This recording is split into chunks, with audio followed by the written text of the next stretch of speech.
Let's go, let's go. Hello, my pretty. Let's go. And a new day and new camping. Then, malamig na naman dito sa front. So, eto na naman tayo. Papakita ko sa inyo ang camping. Camping Jumblins. So, itong camping ito is only like 40 minutes from the house lang. So, nakakarating na kami doon. Nakapunta na kami doon. I know. Pero, hindi kami nag-camping. Nagpunta lang kami doon sa lake. Lake na artificial na ginawa nilang parang dagat-dagatan. So, sabi ko, try naman namin mag-camping. Mag-overnight kami dito. And in fairness, super cute. Super cute, super cute, super cute, super cute. Super cute yung bahay nila dito. For good for 3 person lang.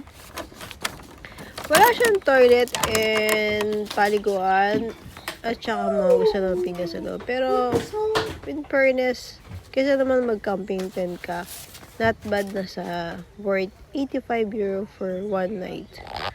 Kasi, kung mag-emplas mo kayo, ang price niya is 55 euro. Mag-less ka lang ng 30 euro. Eh, syempre, mas okay na to. Kasi, di ba? Kasi magdala pa ng sarili mong tent, mga kung ano na pang ek-ek burek check. 30 euro lang, di ba? So, why not, ito lang kunin mo, di ba? 85 euro lang for one night, for 3 person. Pero hindi silang good for 2 person. Is 75 euro naman for one night.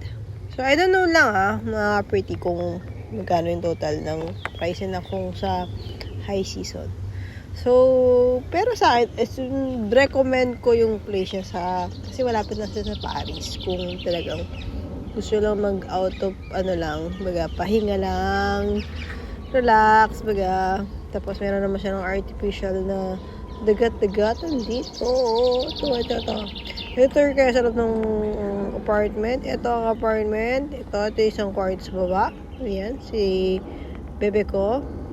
Nahiga na agad. Napagod sa pag-drive.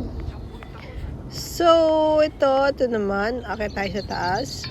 Pakita ko naman sa inyo sa taas. Meron naman double bed sa taas.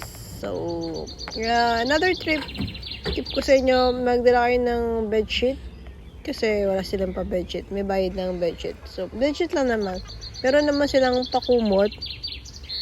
Kahit kung medyo kayo, magdala rin kayo ng pantakip ng kuwet, pantakip ng kumot. Pero sa akin, okay lang naman. Kahit wala naman pa yun. Basta ang mahalaga sa akin, may takip yung underbed at saka yung mga pillow. And then ito, may maliit na ref.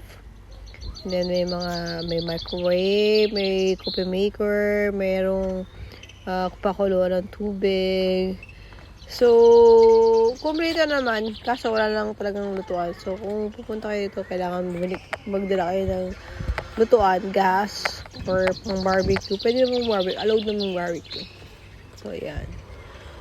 So, yan mga pretty. Ayan. Yan yung pong 2 person, yung apartment. Kailangan lumabas ka pa para umakit doon sa taas ngayon. And yan yung amin. So, yan, makikita nyo mga pretty. So, ngayon, sa lahat ng video ko ngayon, papakita ko sa inyo kung ano yung mga magaganda ko na napupuntahan na which is recommended. So, lahat ito, papakita ko yung video ko ngayon. So, at least meron naman akong, di ba? Ano masasabi nyo? Mabibigay na tip sa mga taong gustong mag-tour or mag-bumping. Ayan, pakita ko sa inyo. Ang ganda, di ba?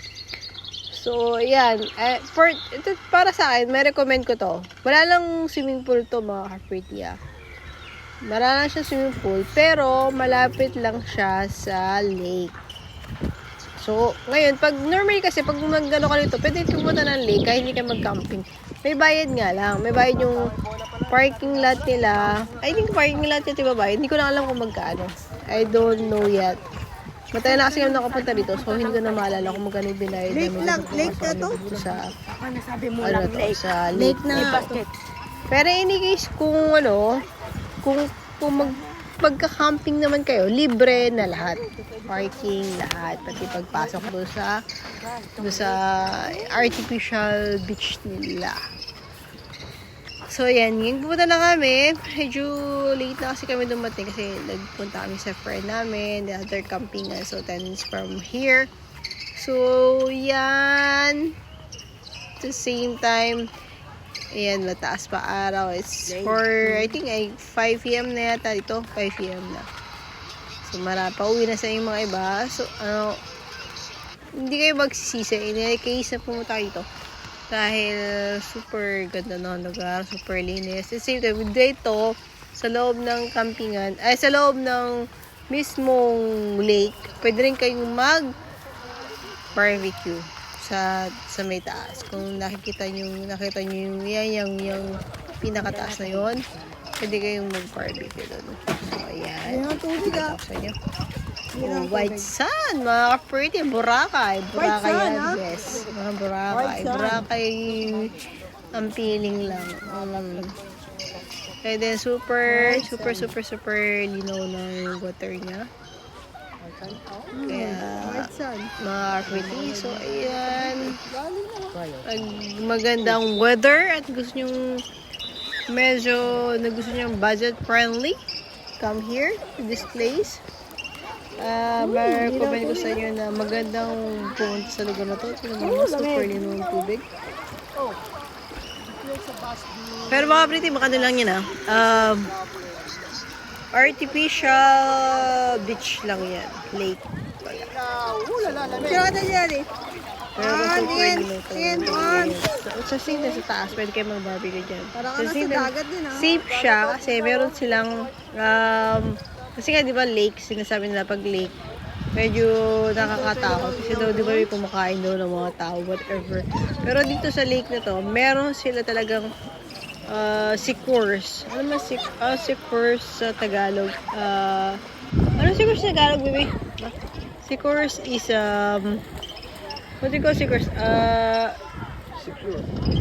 Security. Yung magbabantay sa inyo para, sorry, kasi hindi ko na maalala kung ano yung secures or security word para may magtutunos. Lifeguard, yun. Pero ako hindi ko na kailangan lifeguard, may lifeguard. Ito, baby ko, lifeguard ko na yan eh. So, buhay na salbabida ko yan. So, ayan, mga ka-pretty. Yan lang. I-conjay tutor at the same time. Yan, nag-ano kami dahil hindi kami naligo.